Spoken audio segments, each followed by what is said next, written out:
Hello, simple रेसिपीमध्ये तुम्हा सर्वांचं स्वागत आहे। तर आज आपण बनवूया टरबूज स्मूदी।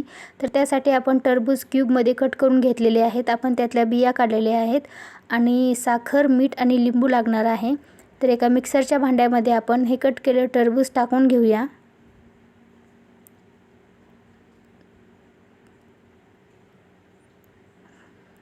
आता त्यामध्ये आपल्याला साखर टाकायची आहे।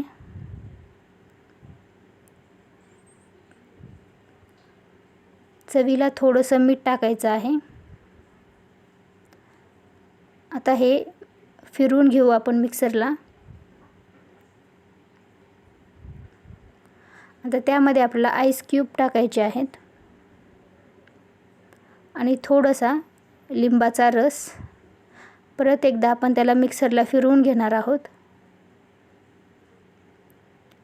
एका मोठ्या चाळणीतून आपल्याला ते गाळून घ्यायचं आहे, जेणेकरून त्याचं टेक्स्चर जे आहे ते स्मूथ येईल। जर व्हिडिओ आवडत असतील तर व्हिडिओला लाईक करा आणि चॅनलला सबस्क्राईब करायला विसरू नका।